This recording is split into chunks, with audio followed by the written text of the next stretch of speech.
An exciting, if not historic, day in the valley as snow flurries were seen from Chico to Corning, blanketing the lowest levels of the ridge as well. We are tracking the chilly storm moving through. Plus, new at 6, a federal effort to open up access to Yosemite is also facing pushback. We'll show you what it means for your next visit.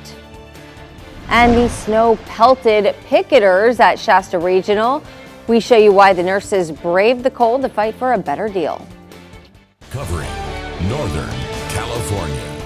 You're watching Action News Now. Coverage you can count on.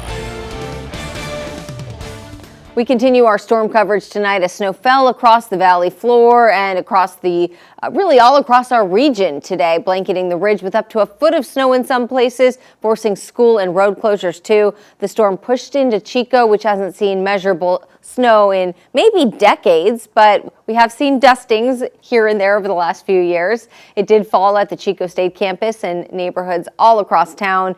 It was also reported in Red Bluff, Corning, Redding. We saw flakes at the Sundial Bridge, and with travel impacted, crews are dealing with multiple storm-related road closures tonight. Here's how it looked this morning in the Kelly Ridge area near Lake Oroville. Gary Hage and Rhonda Johnson both sent video sharing the beauty of it all. The elevation there on average is a little more than 1,000 feet. Our chief meteorologist, Howie Gordon, is tracking this storm for us. Howie, the most intense of this storm is over. Right now, we're just kind of looking at the aftermath, right? Absolutely, yeah. Storms are losing power, pulling further away. I'll get into that in the next few moments here in this what do we call this? In my first weather demonstration of the 6 o'clock show. But here's a look at our snow levels. Paradise doesn't count. You're not in the valley. You count, but you're 6 inches to 13 inches of snow. Let's talk about what I haven't seen in 2 years here, that snow down in the valley really accumulating with a little bit of some measurables. Oroville, close to an inch. Redding, a little more than half an inch. Chico, just over a half an inch of snow. Corning, just under half an inch. Los Molinos and Red Bluff, a little under 0.39 and 0.31 inches of snow. So that was the valley, and here's what we're looking at now. We still have the winter storm warning for the Sierra, but everything else has been allowed to expire, and conditions are minimizing really quick. Cold weather, though, moves in. Wind chills of 15 degrees. You want to bundle up. At the same time, we have a freeze warning. So now the storms move out. Going to be very, very chilly, and we'll talk more about that, Haley, coming up in just a few minutes. All right, thanks, Howie. That winter storm had a major impact on Paradise today, where people, in some cases, are still trying to dig out. And hopefully one of them is not Emilio Del Carpio, who joins us now live from the town where we just saw a few feet of snow. Emilio, we talked about where to park and not get stuck. You didn't get stuck, right? No, Haley, thankfully I did not get stuck. I was slipping and sliding a little bit, but I got the hold of it. But all this snow forced Paradise schools to close. It was hard on businesses as well. Many of them had their doors shut, even the local Starbucks. That was closed as well. But, you know, people were making the most out of it. They were having fun. They were building the snowman, snow women. It was the first day of snow, and they brought out the snowmobiles. They were just enjoying their snow day off. On Skyway, I saw cars and trucks with inches of snow still piled on their roofs. The storm really started coming down around noon, and I couldn't resist jumping into a snowball fight. Then I caught up with Paradise Mayor Steve Crowder for his take on staying safe. Slow down, number one. And number two, if this snow is deep enough that if you don't have all-wheel drive or four-wheel drive, chain up and go. Otherwise, don't hit the road, because not only are you putting yourself at jeopardy, but you're putting other people at jeopardy. Of course, with snow, it's not all fun and games. As conditions shift, drivers need to stay cautious and alert. Public work crews currently have 5 snowplows operating. Main roadways have been cleared to maintain emergency access, but secondary roads and steep grades are still a problem. Earlier today at Pearson and Skyway, a 2-wheel drive vehicle couldn't make it up the hill and had to be assisted by police. That's a reminder of just how slick and unpredictable these roads can be. As you saw, even I was having fun in the snow, but on the way here I saw a lot of black ice. That's pretty dangerous stuff. The town of Paradise also put out a press release saying that trucks, big rigs, semis should take detours or flat out avoid Paradise until the weather conditions improve. Haley also made you a snowman. I don't know if you can see it. It's got his vest on. It's staying safe. Live in Paradise, Emilio del Carpio. Action News Now. All right, give him a little press pass, Emilio. Thank you. All right, Mayor Crowder told us that if the weather holds, many businesses could remain closed tomorrow as town crews will be working very hard to clear those roadways. Well, students at Chico State were met with the historical snowfall as they headed to class. Action News Now reporter Tamaya Horvath shows us how students and staff at Chico State reacted to the first snowfall in years. So there I am in the pool. I'm doing my laps as I do every morning. All of a sudden, I start feeling this coldness on my back. And I look up and there's this storm of snowflakes. And I just flipped on my back and started to swim backwards and just laughed. And it was so joyful. It was so delightful. Snow falling into a swimming pool. Not something you expect in Chico. But for a short time this morning, flakes came down across the campus of Chico State University. While there's barely any trace left here now, just about an hour ago, Chico was hit by their first snowfall in years. And for many at Chico State University, this was their first time seeing snow here ever. I've never seen snowfall before, if I'm being honest. I don't go to the snow a whole lot, so it was really exciting. And it was just so calming. For some, today's snowfall felt like going back in time. I've been here for like 12 years, so like close to 10. So I think it maybe snowed one time when I was a student. So this was really exciting to see again. Yeah, it snowed once when I was a student too, so it was exciting to see it again and feel like I was back in like my freshman year again. Yeah.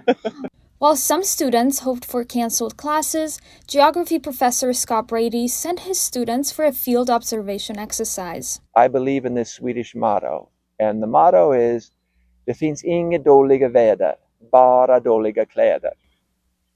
You know what I mean? Sure. Translated, it's a motto that says that there's no bad weather, just bad clothes. Today's snow didn't stick around for long, but for many on campus, the memory will. In Chico, Tamaya Horvath, Action News Now. Most students and faculty that we spoke with said classes continued as normal, but today's snow was definitely a major topic of conversation on campus, and a welcome to Tamaya, who's our newest reporter. Well, many people woke up to unusual sights in Reading this morning. The snow on the ground after the overnight storm. We see snow a little bit more commonly in Reading, but still, it's pretty rare. Now, things are looking a lot different now with sunshine just about an hour ago there. There are some impacts, however. And there he is, our Jesse Angelo, live at the Sundial Bridge. Jesse, the sky's cleared up. Indeed, they have, Haley, in stark contrast to what it was like earlier today when a blanket of snow overnight greeted citizens of Reading and the surrounding areas with measurable snowfall. And as the day went on, though, the skies cleared up and the temperatures increased. And now much of that snow was gone by the afternoon, but even with the sun returning, temperatures are still chilly, and the snow conditions did create some travel conditions also earlier. Caltrans implemented the chain checks on Interstate 5 north of Reading this morning. Those restrictions have since been lifted, but trucks and vehicles with trailers are still facing chain requirements along Highway 44 east of Shingletown. CHP says drivers heading into the mountains should stay alert as snowplows are still clearing the roadways. And with temperatures falling, officials are saying all those wet roads could quickly turn to ice. So anyone who's traveling up into the high country should drive slow, leave some extra time, and keep an eye out for those slick spots. Live in Reading, Jesse Angelo, Action News Now. Okay, you keep that in mind too, Jesse. We will have more from Jesse tonight at 11. And today, officials are reminding drivers to check road conditions before heading into the mountains and keep those chains in your vehicle if you're traveling into the higher elevations. Now, we've learned today that 8 skiers are dead and 1 still missing after that avalanche in the Lake Tahoe area. Officials say the search has shifted to a recovery mission. The Nevada County Sheriff says the group was returning from a 3-day trip near Castle Peak when the avalanche hit Tuesday. Crews found 6 survivors, 4 men, 2 women, ages 30 to 55. 2 survivors needed hospital care. Governor Gavin Newsom spoke today about the importance of supporting family and friends of those impacted.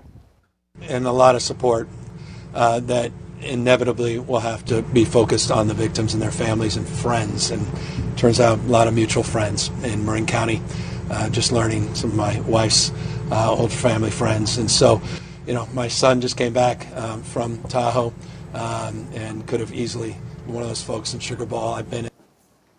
We now have the names of the victims that have been released and statements from the families on our website, actionnewsnow.com. Officials say dangerous weather slowing efforts to recover that final skier, impacting how quickly we could get that information to you. New tonight, traffic fatalities in Chico dropped 79% from 2022 to 2025. Councilmember Tom Van Overbeck shared data from the CHP with me today. It showed that in 2022, 14 people died in car crashes in Chico, but in 2025, that number was 3. Van Overbeck credits properly funding the police department for that improvement. In 2022, Chico did not have a full-time traffic officer. In 2023, using revenue from Measure H, the council approved increasing the headcount of Chico PD to include 4 full-time traffic officers. We have a link to that full report under the News Links tab on our website. Well, despite the snow and cold, dozens of healthcare workers at Shasta Regional Medical Center went on strike today outside the hospital. Action News Now reporter Blake Mayfield explains why and shares the hospital's take. I'm here today at the Shasta Regional Medical Center where dozens of staff are striking for better patient safety and a new union contract. Healthcare workers braved snow and cold morning temperatures to make their voices heard. We want our patients and staff to be safe. No one deserves to be hurt here. Young says this marks the first time caregivers and other union healthcare employees have protested alongside California Nurses Association staffers. There's no retention here, and I'm just tired of seeing the services decline here. In a statement, Prime Healthcare spokesperson Lynn Ann Foster said, while the hospital is disappointed workers are striking, it will not affect Shasta Regional's commitment to remain fully open and appropriately staffed. Let's get this contract and these safety standards put into place to help you, help us better our patients. Reporting in Reading, I'm Blake Mayfield, Action News Now. Last October, Shasta Regional Healthcare workers held a one-day strike after the hospital closed its Nightside Pharmacy. Well, we have more team coverage as we look at the impacts of the storm on our roadways. Plus, coming up new at 6, why you won't need a reservation to visit Yosemite National Park.